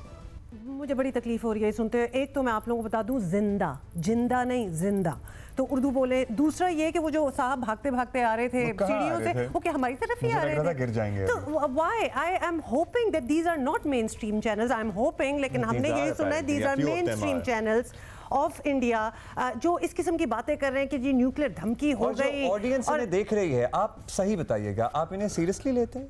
Please, अगर सीरियसली लेते हैं तो may you all get well soon. हाँ, क्योंकि ये नहीं, आई एम होपिंग कि इंडियन मीडिया अलहदा जो इंडियन पब्लिक है they would have more sense to differentiate कि कौन दहशत जो है वो फैला रहा है और कौन डिसिपेट करने की कोशिश कर रहा है। There are talks that can happen. जरा ईजी हो जाए, मतलब हम लोग भी तो खड़े हैं ना, बातें कर रहे हैं, हम तो बंदूक लेके नहीं जंग के लिए भागे भागे दौड़ते दौड़ते तो नहीं आ रहे हैं ना। झाड़ना शुरू कर दें और यूं हाथ करें और यूं हाथ करें तो मतलब इजी हो बिल्कुल, इतना ज्यादा होने की जरूरत नहीं है किसी को भी। और खासतौर पे इश्तियाल, अब इश्तियाल पता नहीं उनको समझ आएगी कि नहीं आएगी, मतलब don't do that basically. Arif Urfi हमारे साथ हैं, अबुल हसन भी हमारे साथ, क्योंकि आरिफ उर्फी भी हमारे साथ हैं की तरफ से उड़ने वाले और भारतीय मिल्कियत के जो जहाज हैं वो पाकिस्तान ने अपनी फ़ज़ाई हदूद में दाखिल होने से मना कर दिए हैं, रोक दिए हैं। पाकिस्तान की फ़ज़ाई हदूद अब भारतीयों के लिए मयस्सर नहीं है, जिसकी वजह से भारी नुकसान हो सकता है। इस पर भी हम बात करेंगे। लेकिन फिलहाल आरिफ उर्फी ने हमें ज्वाइन किया, नुमाइंदा कश्मीर से। हम एक सेंटिमेंट, आरिफ, हम एक सेंटिमेंट समझना चाहते हैं कि क्योंकि हमें पता है कि ये एक उसको बॉर्डर LOC को कहें ना कहें, लेकिन फैमिलीज तो दोनों तरफ एक दूसरे की हैं, एक दूसरे का वो अच्छा चाहते हैं। क्या सेंटिमेंट है मुजफ्फराबाद में विद व्हाट हैज हैपेंड? दरअसल ऐसा है कि जंग शायद लोगों ने सुनी है, हम लोगों ने देखी है। मैं जिस जगह पे खड़ा हूँ यहाँ से बिल्कुल सामने जो पिछले अरसे में ये हुआ था, इंडिया की तरफ से यहाँ पे बम गोलाबारी हुई थी, तो उस वक्त मैं यहाँ से जब तोपें फायर करती तो मैं यहाँ से खड़े उसकी चमक देख सकता था। तो ये शहरों में बैठ के, अपने घरों में एयर कंडीशन स्टूडियोज में बैठ के बात करना तो बहुत आसान है, लेकिन जंगों की जो सूरत हाल है वो इतनी खतरनाक होती है कि अगर किसी ने जानना है तो पूछें कि यूरोप के साथ क्या हुआ था, हिरोशिमा नागासाकी में क्या हुआ था। मतलब इतना लाइटली उसको ना जिक्र करें जैसे कि मतलब बड़ी आसानी से आसान चीजें और होप कर लें आप। जी बिल्कुल। और इस वक्त की जो सूरत हाल है मुजफ्फराबाद में, लोग मुतमईन हैं, उनके लिए आम सी बात लगती है। लेकिन इसके साथ जो गुज़श्ता कुछ अरसे में ज़रा सा लोगों के अंदर एक मोरल की कमी सी महसूस हो रही थी, अभी लोग बहुत बूस्ट अप हो रहे हैं। कल अभी हमने देखा, कल पूरा दिन यहाँ मुजाहिरे होते रहे, जो खुसूसी तौर पे जो वहाँ पे जो दहशतगर्दी का वाक़या हुआ, उस हवाले से लोगों के जो मुजाहिरे हो रहे थे उनमें बहुत शदीद गम और गुस्सा था। और उनका ये कहना था कि भारत चूँकि कश्मीरियों की इक़्तिसादियात को इतना अरसा ब्लॉकेट करने के बावजूद भी नहीं दबा सका, तो अभी जो शारक है टूरिज़्म, वो वहाँ तकरीबन 70,000 करोड़ की जो है ना इंडस्ट्री है टूरिज़्म की, तो उसके ऊपर इन्होंने अभी कारी ज़रब लगाई है। और यहाँ पे लोगों का ये कहना है कि ये सारे का सारा भारत का अपना प्लान है और जिसकी वजह से वो कश्मीरियों को दबाने के लिए ये सारी कार्रवाई कर रहा है। और लोग That's an interesting way to put it कि चूंकि इस्तेहसाल करना है, एक ख़ास कौमियत का इस्तेहसाल करना है, कश्मीरी मुसलमानों का इस्तेहसाल करना है, इसलिए ये लोगों की राय है कि ये ऐड टू ऐड कि ये थोड़ा सा फेक न्यूज़ का एलिमेंट इसमें है, क्योंकि वो कपल जो है, वो नेवल ऑफिसर वाला कपल जो ये दिखाते रहे हैं सोशल मीडिया पे, वो था ही नहीं। तो ये एक छोटा सा एग्जाम्पल हम दे रहे हैं, जो कि वहाँ के ही इंडियन ही शहरी हैं, वो आगे कह रहे हैं भाई ये हम हैं और हम जिंदा हैं। तो ये एलिमेंट भी, इसको आप नेगेट नहीं कर सकते कि फेक न्यूज़ का एलिमेंट डेफिनेटली इधर है। अब्दुल्ला और हमा, एक खास बात और भी ये जहन में रखिए, हमारे यहाँ हम ये कहते हैं कि कश्मीरी मुसलमानों को अगर आप कल गौर करें तो आप देखें वहाँ पे जो हमारी पंडित कम्युनिटी है, हमारी जो सिख कम्युनिटी है, वो भी जो कश्मीर के बाशिंदे हैं, जो कश्मीर के स्टेट सब्जेक्ट हैं, वो भी उसी तरह पैनिक हैं जिस तरह बाकी मुसलमान कम्युनिटी है। लिहाजा वहाँ पे हमें ये तफरका मेरा ख्याल है नज़र नहीं आया, क्योंकि मैं खुद वहाँ पे रह के आया हूँ, तो वहाँ पे कोई ऐसी तफरीक नहीं है लोगों में। लेकिन और अभी जो हमला है, लोगों में बिल्कुल तफरीक नहीं है, लेकिन ये तफरीक इस तरह डालने की कोशिश की जा रही है आरिफ के जो कश्मीरी स्टूडेंट्स हैं अक्रॉस द कंट्री इंडिया में, उनको टारगेट किया जा रहा है, उन्हें पकड़ा जा रहा है, उनके खिलाफ कार्रवाइयां हो रही हैं, जिसका जवाब हमें समझ नहीं आ रही। और जाहिर है कि नेचुरली ज्यादा मुसलमान ही टारगेट हो रहे हैं इनमें। नहीं, ये इंडिया की बात है ना, जी इंडिया की बात कर रहे हैं, इंडिया की बात कर रहे हैं, जी जी इंडिया की बात कर रहे हैं जी। और जम्मू कश्मीर के अंदर को एग्जिस्टेंस है, और जम्मू कश्मीर के पंडित जो हैं, जिनको पहले किसी ज़माने में ज़बरदस्ती यहाँ से भारतीय सरकार ने घसीट के यहाँ से निकाल दिया था, बिल्कुल इसी तरह जो छठी सिंहपुरा वाला वाक़या है जिसमें बहुत सारे सिखों को जो है वो मार दिया गया था, वो सारे का सारा स्टेट की जो डीप स्टेट है उसकी कार्रवाई है। और अभी भी जो लग रहा है वो जो जहाँ पे लोगों से हमारी जो बातचीत हो रही है वो यही लग रहा है कि ये भी शायद एक बहुत बड़ा प्लान है, एक बहुत बड़ी साजिश है, जिसके नतीजे में वो ऐसा कोई रिजल्ट हासिल करना चाहते हैं कि जम्मू कश्मीर का जो उन्होंने स्टेटस तब्दील किया उसके ऊपर इंटरनेशनली किसी तरह मोहर लगाई। और पहलगाम में ये पहला अपनी नौयत का वाक़या नहीं था, यहाँ पे सिक्योरिटी लैब्स भी है, जाहिर है इससे पहले भी मेजर सिक्योरिटी लैब्स है। आपने 2-3 सालों में, मैं ये इंडियन मीडिया और इंडियन ऑफिशियल्स के लिए कह रही हूँ कि आपने कैसे सोचा कि जी अब बड़ा सिक्योर हो गया है और हमारी टूरिज्म ओपन होगी, मतलब I think you jump the gun with that, कि आपने सिक्योरिटी प्रोवाइड नहीं की, आपकी इंटेलिजेंस फेलियर है, आपने खुद ने कुछ नहीं किया, and you are trying to blame the other party. LOC से कोई 5 फरलांग या 50 किलोमीटर दूर की बात नहीं कर रहे, हम सैकड़ों किलोमीटर दूर की बात कर रहे हैं। तो लिहाजा ये हमें ऐसा लगता है कि इंडियन पब्लिक को भी ये बात बड़ी अच्छी तरह समझ आ गई होगी। आपने मोराल की जो बात की ना, बड़ी दुरुस्त बात थी। हमें ज़रा बताइएगा ओवरऑल जो स्टूडेंट्स हैं, नौजवान हैं, मतलब क्या बात कर रहे हैं, क्या सोच रहे हैं। मुजफ्फराबाद की हम बात कर रहे हैं, यहाँ पे हम अपनी तरफ का बताएं, चाहे वो कराची हो, लाहौर हो, इस्लामाबाद हो, सब लोग इस वक्त हम आवाज़ हैं और सब एक वो जो इत्तेहाद था ना वो दोबारा नजर आ रहा है और सब में जज्बा और जज्बा हुब्बुल वतनी इस वक्त उभर कर सामने आ रहा है, ऑलमोस्ट रिवाइव हो चुका है। अच्छा अब्दुल्ला, एक खास बात जहन में रखने की है कि जम्मू कश्मीर एक मुतनाज़ खित्ता है और जम्मू कश्मीर के इस तरफ या उस तरफ ये दोनों के जो लोग हैं ये एक दूसरे के रिश्तेदार हैं। मेरे अपने ताल्लुकदार रिश्तेदार वहाँ पे मौजूद हैं। हम लोगों को अक़वाम मुत्तहिदा ने और बैनुल अक़वामी कम्युनिटी ने हमें इजाज़त दे रखी है हम इस सीज़ फायर लाइन को अबूर करें। सीज़ फायर लाइन जो शिमला माहदे के तहत कंट्रोल लाइन करके हमें हमारा रास्ता रोक दिया गया था, लिहाजा हम अगर यहाँ से क्रॉस करके पार जाते हैं तो वो किसी भी सूरत में दरअंदाजी नहीं शुमार की जाना चाहिए, क्योंकि अक़वाम मुत्तहिदा ने हमें ये राइट दिया है, क्योंकि ये हमारा हक है कि हम अपने रिश्तेदारों में, अपनी ज़मीनों पे, अपने लोगों के साथ जाके मुलाकात कर सकें। उस नुक्ता नज़र से मुजफ्फराबाद के अंदर तो लोगों का जज्बा तो लाजवाब है और आप यकीन जानिए कि मैं इस वक्त यहाँ पे खड़ा हूँ ना, अभी मुझे पता चलता है कि मेरे वहाँ पे रिश्तेदार सामने चिकोठी से आ गए हैं, तो आप यकीन जानिए मैं कैमरा छोड़ के भाग जाऊँगा कि अब अपने लोगों को देखने के लिए। तो अब एक ऐसा हमारा अपना जज्बा है कि जिसको तो आप किसी सूरत में ज़ेर कर ही नहीं सकते ना। अगर बहुत शुक्रिया, थैंक यू, बहुत शुक्रिया। अब्दुल हसन हमारे साथ मौजूद है। आउट ऑफ ऑल द जो सारे मेजर्स लिए गए हैं, वो जो फिजाई एयर स्पेस बंद करने का जो मेजर है, which is really going to hurt them most. अच्छा, ये किस तरह से हर्ट कर सकता है? क्या रूट्स हैं, कौन कौन सी फ्लाइट्स यहाँ से गुजरती हैं, इंटरनेशनल हैं, कौन कौन से कैरियर्स हैं इंडिया के, ये हम जानेंगे तारिक अब्दुल हसन के पास ये सब बताएं जो अब्दुल्ला पूछ रहे हैं, साथ ये भी बताएं कि नुकसान किसका ज्यादा है इसमें, हमारा या उनका? अच्छा, इसमें अगर हम देखें तो 1 महीने के लिए ये पाबंदी लगाई गई है फिलहाल, और ये पाबंदी इंडिया की तमाम एयरलाइंस जो कि लीज पर लिए गए तैयारे इस्तेमाल कर रही हैं या उनके अपने तैयारे हैं, इन तमाम कमर्शियल तैयारों के और साथ साथ फौजी मकासद के लिए इस्तेमाल होने वाले तैयारों के, इन सब के पाकिस्तानी फ़ज़ाई हुदूद इस्तेमाल करने पर पाबंदी लगा दी गई है। जिस वक्त 2019 में भी पुलवामा का वाक़या हुआ था, उस वक्त भी ये पाबंदी लगी थी, और उससे पहले कारगिल के वाक़े में भी पाकिस्तान ने अपनी फ़ज़ाई हुदूद बंद की थी। तो इसका भारत को बराह रास्त पाकिस्तान के मुकाबले में कहीं ज्यादा नुकसान होता है। अगर हम फिलहाल जो इस वक्त की सूरत हाल है इसके ऊपर बात करें तो भारत की तकरीबन रोजाना 70 से 100 परवाजें पाकिस्तान की फ़ज़ाई हुदूद इस्तेमाल करती हैं। इसके मुकाबले में पाकिस्तान की सिर्फ एक परवाज जो कि कोलालमपुर के लिए होती है, वो भारतीय फ़ज़ाई हुदूद से गुजरती है, क्योंकि फार ईस्ट का जो ऑपरेशन है वो पाकिस्तान ने खासा पहले ही से महदूद किया हुआ है। तो इसलिए पाकिस्तान का तो कोई नुकसान नहीं, क्योंकि सिर्फ एक परवाज होगी, और ये परवाज अब जो नया रूट इस्तेमाल करेगी वो इस्लामाबाद से ऊपर कश्मीर और फिर वहां से चाइना और फिर आगे फार ईस्ट के ममालिक जाने के लिए है। तो अगर इससे ज्यादा भी परवाजें पाकिस्तान एयरलाइन चलाती हैं तो कोई ज्यादा नुकसान जो है वो पाकिस्तानी एयरलाइंस का नहीं होगा। लेकिन इसके मुकाबले में अगर हम इंडिया का देख रहे हैं तो इंडिया को एक बहुत लंबा रूट तय करना होगा, तकरीबन 2 घंटे की इजाफी परवाज होगी।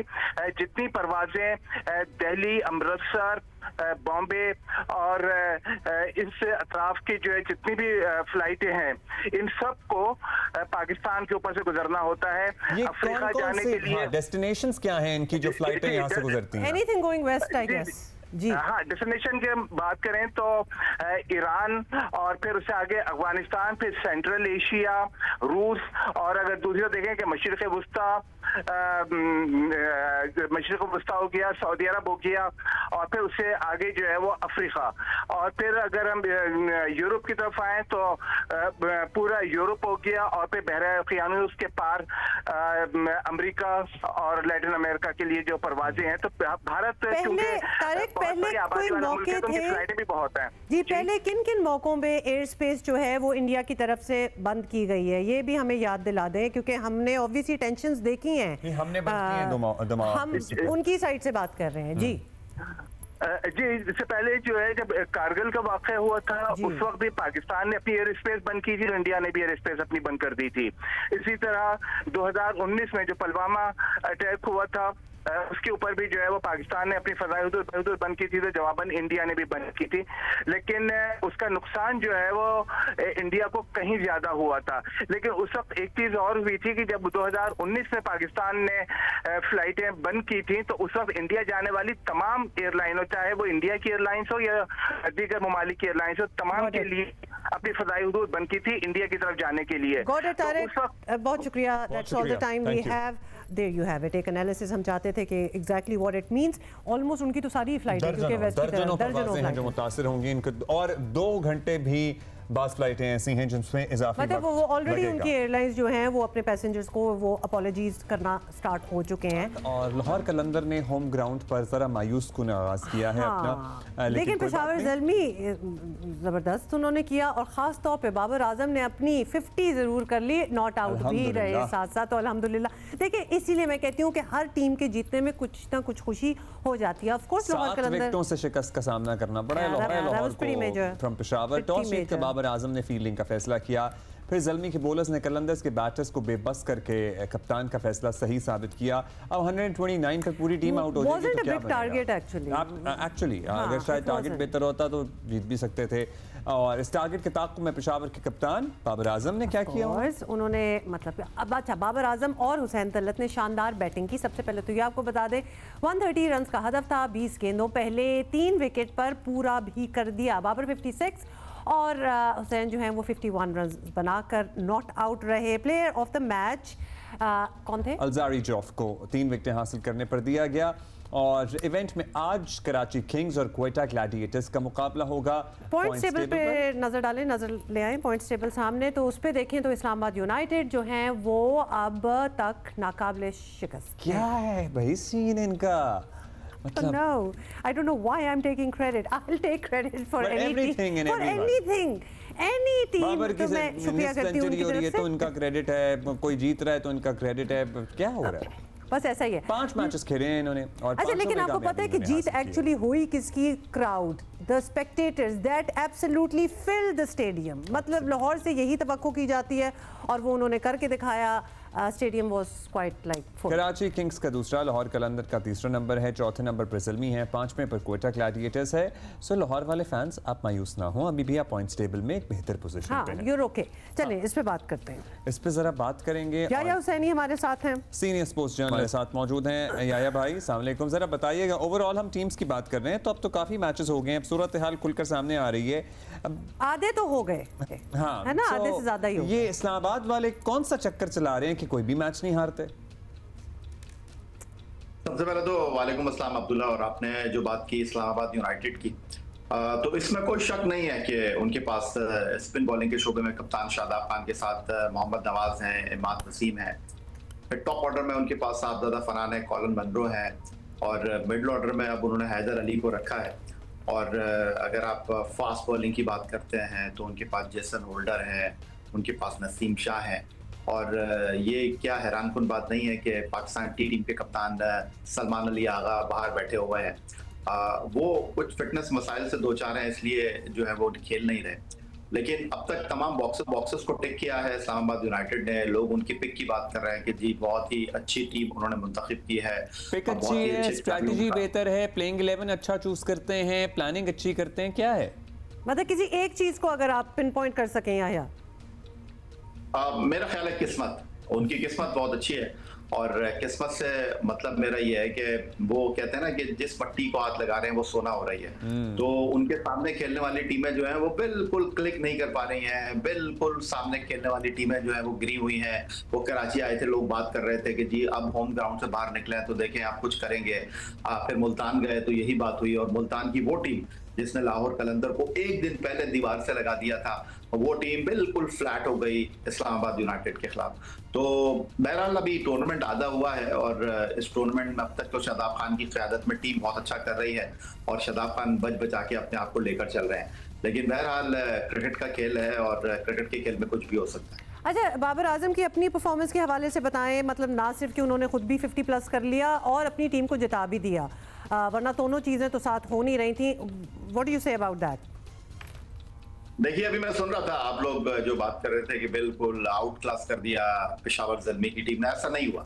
कल पेशावर ज़ल्मी की टीम जीती नहीं, लाहौर कलंदर की टीम हारी है। कल पिच के अंदर कुछ ऐसा था नहीं कि गोले चल रहे थे, गोलियां चल रही थी, बल्लेबाजों को रुकने में दिक्कत का सामना हो रहा था।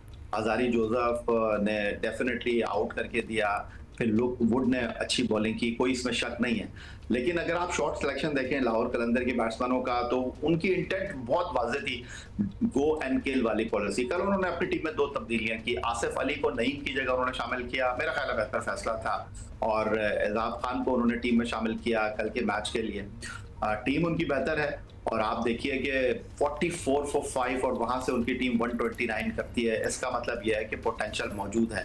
7वें नंबर पर आकर टूर्नामेंट में अपना दूसरा 50 करते हैं सिकंदर रजा। कुछ तब्दीलियों की जरूरत है लाहौर कलंदर को। एक बैट्समैन आउट हो रहा था, एक आ रहा था, दूसरा जा रहा था, उसके बावजूद वो चलाने से चूक नहीं रहे थे। कल उन्होंने 129 रन किए और उसमें से 10 से ज्यादा ओवर उन्होंने डॉट खेले, तो अंदाजा कर लीजिए कि इस टीम के अंदर पोटेंशियल है।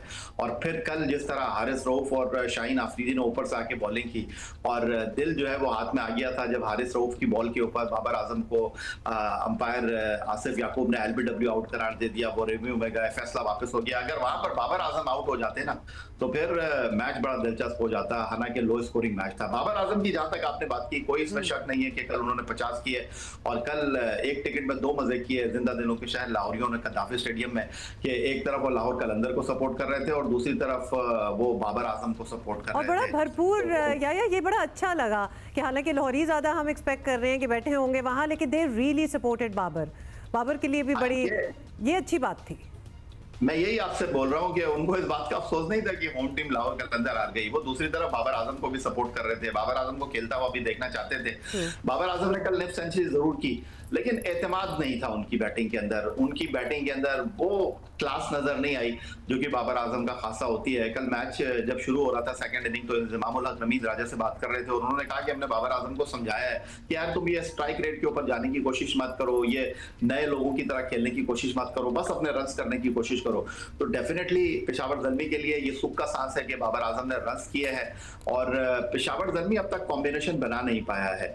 और coming back to Islamabad united, Shadab की बात करें, वो हमारी नेशनल टीम के नायब कप्तान भी हैं, कौमी T20 टीम के। सो क्या लगता है आपको, उन पे बड़ी तनकीद भी हो रही थी लास्ट टूर्नामेंट में, ये भी कहा जा रहा था कि भाई इन्हें नायब कप्तान कैसे बना दिया, अब उनकी कप्तानी में उनकी टीम मुसलसल जीतती जा रही है, उनकी परफॉर्मेंस भी बेहतर हो रही है, इससे कोई फ़र्क पड़ेगा आगे? और दिफाई चैंपियन भी हैं तो दैट वर्क्स। देखिए, शादाब ने कराची में आजम खान से ओपन कराया था और किंग्स के खिलाफ आकर उन्होंने 50 रन किए, वो भी एक डेड रबर था। कराची किंग्स जो है बिल्कुल गिर गई थी उनके अगेंस्ट। लेकिन आप मुल्तान का मैच देखें तो उस मैच में जब शादाब बॉलिंग करने के लिए आए तो एकदम उनके ऊपर हल्ला बोल दिया मुल्तान सुल्तान के बैट्समैनों ने और उस्मान खान ने उनके ऊपर अटैक किया और वहां पर शादाब खान ने अपने आप को हटा लिया, फिर वो इमाद वसीम को बॉलिंग करने के लिए लेकर आ गए। तो बहुत वो कहते हैं ना किनारे किनारे से चल रहे हैं शादाब खान। उनकी बॉलिंग में उन्होंने नवाज को टीम में शामिल किया है, इमाद वसीम जिनके बारे में अच्छा फिर यही तो चीजें होती हैं, समझदार कप्तान ना हुए कि नहीं तो मार पड़ रही है, और यही तो चीजें होती हैं, इसलिए फिर इसी तरह नेशनल टीम में चले जाते हैं ना। कैप्टन की हम बात कर रहे हैं और इसीलिए तो नेशनल टीम में जगह बनती है। देखिए, अगर आप ये बात कर रहे हैं कि एज ए कैप्टन उन्होंने खेलना है तो एज ए कैप्टन उनके पास देखिए यहाँ पर ऑप्शन बहुत मौजूद है, इसलिए वो अपने आप को बचाकर खेल रहे हैं। लेकिन जहाँ पर अच्छा, आपको आगे टॉप 3 में जाती हुई कौन सी टीमें नजर आती हैं? या अब तो हम इस नहज पे हैं कि हम बता सकें या प्रिडिक्ट कर सकें। देखिए, अगर आप इस टूर्नामेंट के हवाले से बात करें, कलंदर कल हारी पेशावर ज़ल्मी से, अगर कलंदर जीत जाती तो टूर्नामेंट बहुत ऑब्वियस हो जाता, क्योंकि इस वक्त टूर्नामेंट में दूसरी कामयाबी के साथ पेशावर ज़ल्मी ने अपने आप को रेलेवेंट कर लिया है और अब तक जो है मुल्तान सुल्तान की टीम स्ट्रगल करती हुई दिखाई दे रही है। 5 मैचों में सिर्फ उनकी 1 कामयाबी है। लाहौर कलंदर हार के भी इस वक्त पॉइंट्स टेबल पर तीसरे नंबर पर है और कोयटा ग्लैडिएटर वो वाइड टीम है जो कि सिर्फ 3 मैच खेली है, बाकी टीमों ने 5-5 मैच आधे मैच अपने मुकम्मल कर लिए हैं। और अगर कोयटा ग्लैडिएटर ने अपने अगले 2 मैचों में एक basically still open up still open yeah thank you so much for being with us। Lahore कलंदर की खसूसी मदद करने के लिए मैं और अब्दुल्ला सोच रहे हैं कि हमें भी कुछ मैच देखने मैदान में जाना चाहिए। कल बड़ी खबर एक और, ज़ाहिर है दीगर मामला चल रहे हैं इसलिए इस पर ज़्यादा बात नहीं हुई, लेकिन नहरों के मामले में आखिरकार वज़ीर आज़म शहबाज शरीफ और चेयरमैन पीपल्स पार्टी बिलावल भुट्टो ज़रदारी के दरमियान कल बैठक हो गई। ये मुलाकात बज़ाहिर कामयाब लग रही है और यही रहा है कि दोनों इत्तेहादियों ने इस बात पर इत्तफाक किया है कि ना लफ्जी जंग होगी अब और नहरें इत्तेफाक राय के बगैर नहीं बनेंगी। मुलाकात के बाद वज़ीर आज़म शहबाज शरीफ और बिलावल भुट्टो ने मुश्तरका प्रेस कॉन्फ्रेंस की और शहबाज शरीफ का कहना था कि 2 मई को मुश्तरका मफादात काउंसिल का इजलास बुलाया जाएगा, जो कि एक डिमांड भी थी। और ज़रा एग्जैक्टली क्या कहा था ये आप सुने।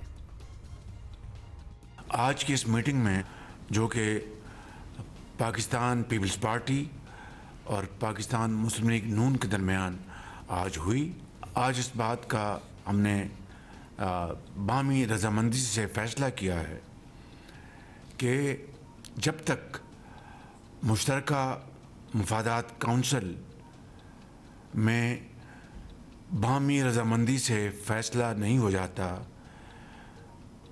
मज़ीद कोई नहर नहीं बनाई जाएगी। और वफाकी हुकूमत ने यह फैसला किया है कि नहरों के मामले पर मज़ीद पेशरफ्त सूबों के दरमियान इत्तफाक राय के बगैर नहीं होगी। इत्तफाक राय के बगैर नहीं होगी। बिलावल भुट्टो ज़रदारी ने नहरों के मामले पर वज़ीर आज़म के फैसले से इत्तफाक करते हुए शहबाज शरीफ का शुक्रिया अदा किया।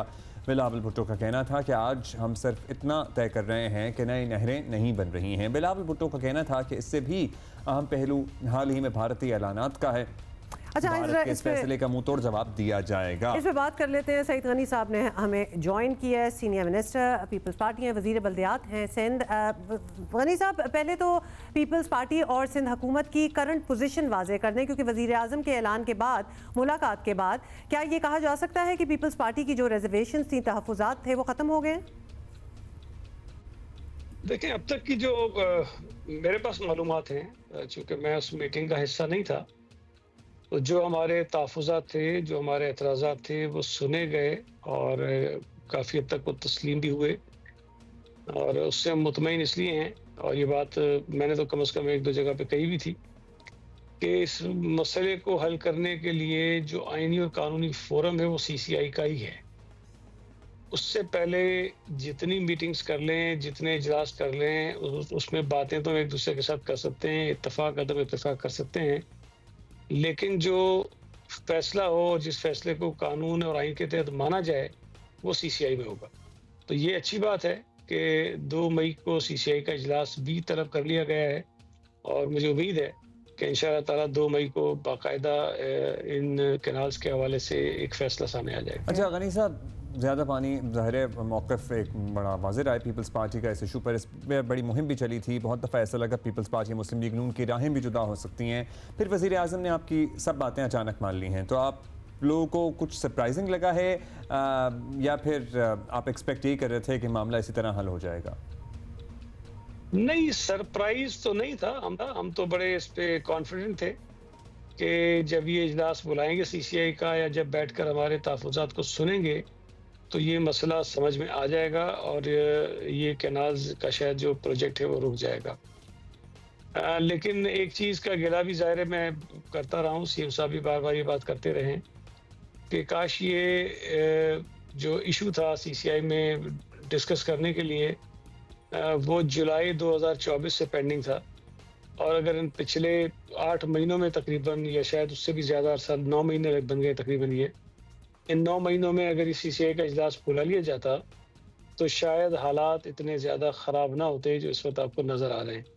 ये जो सड़कों पर एहतजाज या सड़कें बंद करने का सिलसिला तो अभी पिछले महीने 2 महीने की बात है, लेकिन हमारा ये मुतालबा कि CCI का इजलास बुलाया जाए, ये पिछले 9 महीने से था। तो हुकूमत ने ताख़ीर ज़रूर की है, जिसकी बिना पर लोगों को भी मुश्किलात हुई हैं, और जो सेंटिमेंट्स थे लोगों के सूबा सिंध में ख़ास तौर पर पानी और कैनाल्स के हवाले से, वो ज़्यादा उभर कर सामने आ गए, और जिसकी वजह से शायद हुकूमत ने ये महसूस किया कि अब ये कर लेनी चाहिए बात। और फिर यकीनन पीपल्स पार्टी ने भी अपना दबाव जो है वो काफ़ी बढ़ाया है इस पर। गनी साहब, इस ऐलान के बाद टेक्निकली सिंध भर में जो एहतजाज चल रहे थे इतने अरसे, इतने दिनों से, तो उनका जवाब तो फिर नहीं रहा, फिर भी रास्तों की बंदिश खत्म नहीं हुई। तो क्या वक्त नहीं आ गया कि सिंध हुकूमत किसी एक्शन की तरफ जाए? मतलब कुछ तो करना पड़ेगा। अब क्यों बैठे हुए हैं लोग?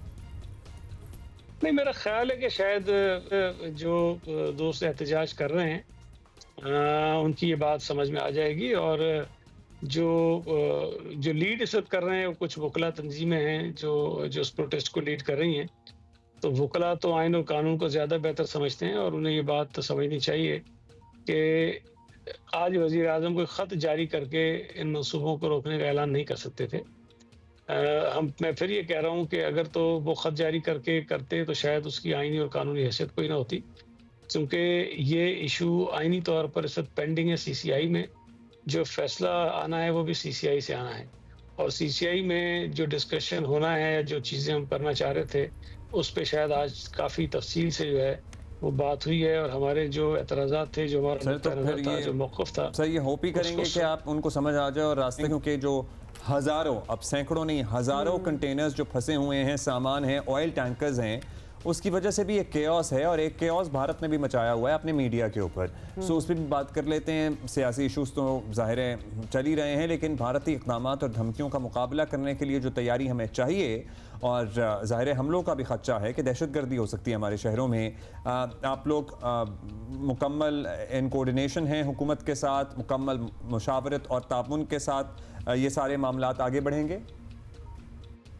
देखें, आज जो मुलाकात हुई प्राइम मिनिस्टर की और चेयरमैन बिलावल भुट्टो ज़रदारी की, उसमें प्राइम मिनिस्टर ने वो तमाम इकदाम जो हुकूमत ने उठाए हैं और उसके पस पर्दा जो सूरत हाल थी उससे चेयरमैन साहब को आगाह किया है। लेकिन इससे हटकर भी अगर इस मुल्क में ऐसी सूरत हाल पैदा हो जाए कि कोई दुश्मन मुल्क हमें नुकसान पहुंचाने की कोशिश करे और दहशतगर्दी हम पर थोपने की कोशिश करे, तो मैं ये समझता हूँ कि तमाम तर सियासी इख्तलाफात के बावजूद भी इस मुल्क के तमाम लोग एक होकर उस दुश्मन का मुकाबला करने के लिए तैयार रहते हैं। हमारी सियासी जमातें हों, हमारी फ़ौज हो, एयरफोर्स हो, नेवी हो या दीगर इदारे हों, वो तमाम इस काबिल हैं कि किसी भी दुश्मन मुल्क की तरफ से होने वाली किसी भी इस किस्म की कोशिश को, साजिश को वो नाकाम बना सकते हैं। और ये बहुत अच्छी बात है कि जैसे ही ये इंडिया के साथ और पाकिस्तान और इंडिया की जो कशीदगी पैदा हुई, जो भारतीय इक़दाम की वजह से पूरे खित्ते में सूरत हाल ख़राब हो रही थी, उससे पहले हुकूमत ने जो मुल्क के अंदर एक इशू था जिसकी वजह से लोगों में नाराज़गी थी, उसको हल करने की जो है वो कोशिश की। उसके शुक्रिया, बहुत शुक्रिया सईद गनी साहब। अच्छा जी, जल्दी से आपको बता दें कि ख़वातीन के ख़िलाफ़ घरेलू तशद्दुद एक बड़ा मसला है और दुनिया भर में हर 3 में से एक खातून घरेलू तशद्दुद का शिकार होती है। पाकिस्तान में भी ये एक बहुत बड़ा मसला है। घरेलू तशद्दुद के ख़िलाफ़ वज़ारत इंसानी हकूक़ और UN Women पाकिस्तान ने मिलकर एक इनिशिएटिव का आगाज़ किया है जिसके तहत मेहंदी को अलामत बनाकर घरेलू तशद्दुद के ख़िलाफ़ आगाही पैदा की जा रही है। और मेहंदी ऑब्वियसली खुशी में हाथों और पैरों पर तो सजाई जाती है, लेकिन इस मुहिम के तहत मेहंदी को घरेलू तशद्दुद के ख़िलाफ़ आवाज़ बनाया गया है। जो स्कार घरेलू तशद्दुद के बाद रह जाता है, उस दाग को मेहंदी के रंगों से रंगा गया है। कौमी कमीशन बराए इंसानी हकूक़ का कहना है कि 80% से ज़ायद ख़वातीन अपनी ज़िंदगी में घरेलू तशद्दुद किसी न किसी किस्म का इसका शिकार रहती हैं। UN Women और वज़ारत इंसानी हकूक़ ने घरेलू तशद्दुद के ख़िलाफ़ कौमी हेल्पलाइन 1099 भी कायम की है। अगर आप घरेलू तशद्दुद का शिकार हैं तो 099 से मदद हासिल कर सकते हैं। और करें, प्लीज़ ज़रूर करें। We're gonna see you on Monday, इंशाअल्लाह।